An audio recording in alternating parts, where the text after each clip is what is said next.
Hello everyone, I am Sandhya Sharma and I will be teaching you science in this academic session of 2020-2021.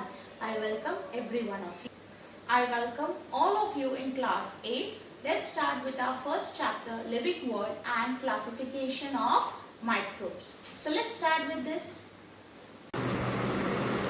Hello everyone, let's start with the first chapter in science, Living World and Classification of Microbes. Now living world means all the living organisms which are able to breathe. They are included in living world. Last year we have classified into two groups them as kingdom Plantae or kingdom Animalia. Now over here we'll classify microbes. Microbes means microorganism. Microorganisms means which we cannot see with our naked eyes. We require a microscope for it. Now let's see. Can you recall what is the hierarchy of classification of living organism? Now this you have already studied last year in chapter number 1. Now what is hierarchy? Hierarchy is nothing but the systematic classification of particular living organism under kingdom Plantae or kingdom Animalia. For example, if I want to say cat, I want to give the hierarchy of it. Then cat is included in kingdom Animalia. Then we have a subdivision, division, phyla, subphyla, then genes and species. Suppose if same thing happens with roses, if I want to give their name, it will be included in kingdom Plantae. There will be a division, then subdivision, then it will be have a phyla, subphylum, and then the genus and species. Now, who invented binomial system of nomenclature? Binomial system of nomenclature was included by Carl Linnaeus. Which levels of hierarchy are considered while writing the name in the binomial nomenclature? The levels have already included. The topmost levels we include. From the kingdom, then subkingdom if you have, then divisions, subdivisions, phyla, subphyla, genes and then species. Now let's see. Next one, biodiversity and need for classification. What is biodiversity? Various, you can say varieties present in the same organism is known as biodiversity. For example, roses. If I use the word roses, you can imagine red rose, yellow rose, white rose, black rose, blue rose. Now this is nothing but biodiversity. When I say cats, different colors are found in the cat. Some may be black, some may be white, some have you can say linings on them, many other things. Now what is the need to classify? Now all of them, for example cats, dogs, panthers, human beings, they are all included in kingdom Animalia. But are all of them same? No. There is a need for classification. Let's see what is that. Last year we have learned that all living organisms on the earth have adapted according to the geographical reasons. Food ingestion, defense, etc. Geographical reasons, we have many geographical reasons. Some are snowy places, some are desert, some are tropical. So accordingly people behave, they dress up, they eat their food. Food ingestion means taking up the food. Defense in the sense how will they protect themselves from the environment and enemies. While adapting, many differences are observed in living organisms of the same species too. For example, cat and lion, they belong to the same kingdom, but they have different ways to protect themselves.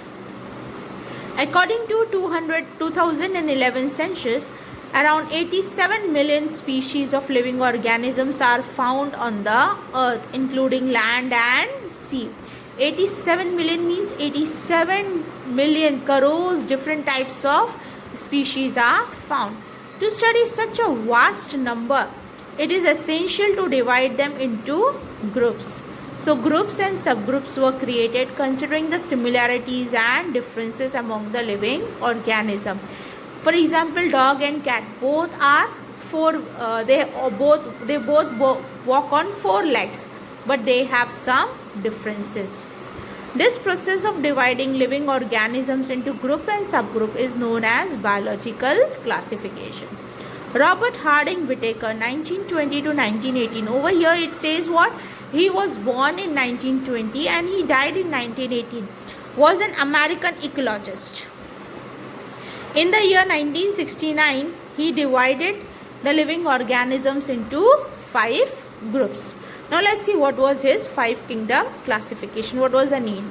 For this classification, Whittaker considered the following criteria. What were the guidelines he used? First is complexity of the cell structure. Prokaryotes are eukaryotes. Prokaryotes means they are unicellular organism. Eukaryotes means they can be multicellular or unicellular. Prokaryote, if I want to define, means it has cell, it has a nucleus, but nucleus is not well defined. That means it does not have a nuclear membrane. Whereas in eukaryotes, it can be unicellular or multicellular, but it will have a well defined cell along with the nucleus, and nuclear membrane too is present. Now complexity of the organism, unicellular or multicellular. Complexity, single cell, again it is multicellular. It can be a 2 cell, 3 cell, it can be a tissue, or it can be a multicellular like human beings. Modes of nutrition, how do they take food? When I say plants, plants are autotrophic. Autotrophic means they can synthesize their own food.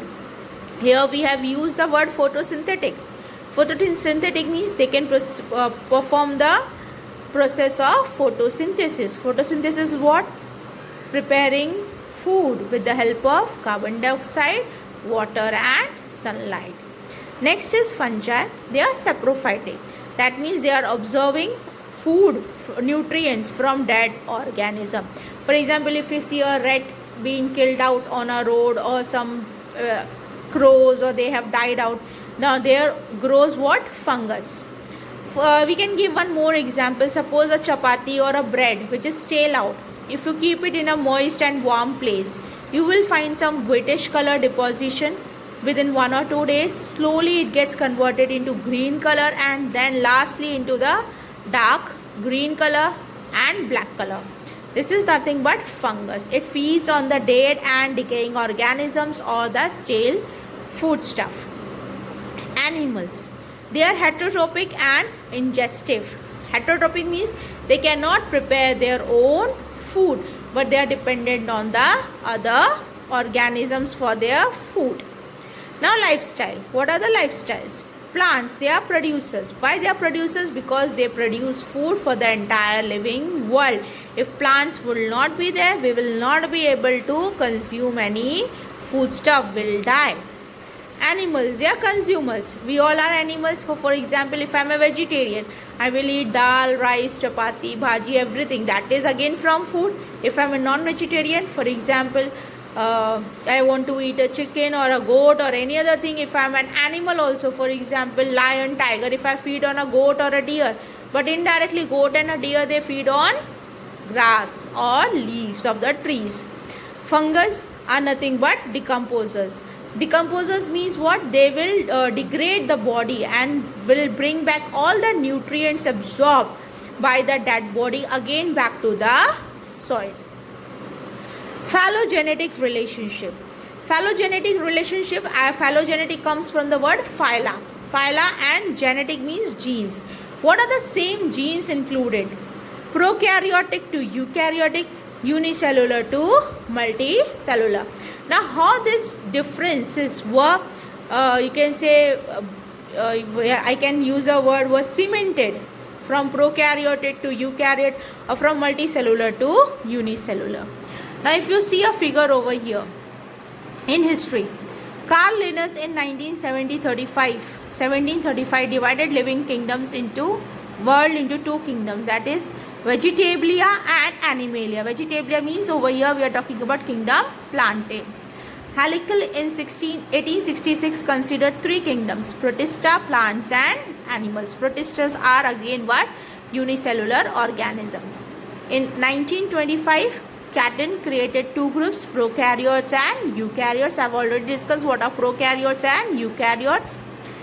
In 1938, Copeland divided organisms into 4 kingdoms, that is Monera, Protista, plants and animals. Now considering all these 4 researches, we have one research present over here, that is my 5 kingdom classification. Now living organisms broadly are classified into 2 types, prokaryotes, eukaryotes. Now what are prokaryotes? Unicellular organisms, nucleus is present, nuclear wall is absent.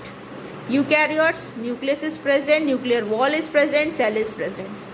Unicellular, single cell. Over here multicellular means many cells are present. In prokaryotes you have kingdom Monera, eukaryotes unicellular, protista. Now what is the difference between kingdom Monera and protista? Both are unicellular, that is a similarity. Both have cells, that is similarity. Both have nucleus, that is similarity. Difference is, in Monera nuclear membrane is absent, protista nuclear membrane is present. Now eukaryotes multicellular, we have 3 types. Kingdom fungi. Here what you can study, cell wall is present but organisms cannot perform photosynthesis. We have already discussed. Fungi, they are saprophytes. They absorb food from dead and decaying matter. Kingdom Plantae. Cell wall present, organisms can perform photosynthesis. Photosynthesis, they can prepare their own food. Animal, there is no cell wall and they are heterotrophs. They cannot prepare their own food. We'll stop here and next time we'll discuss about the microbes. Thank you.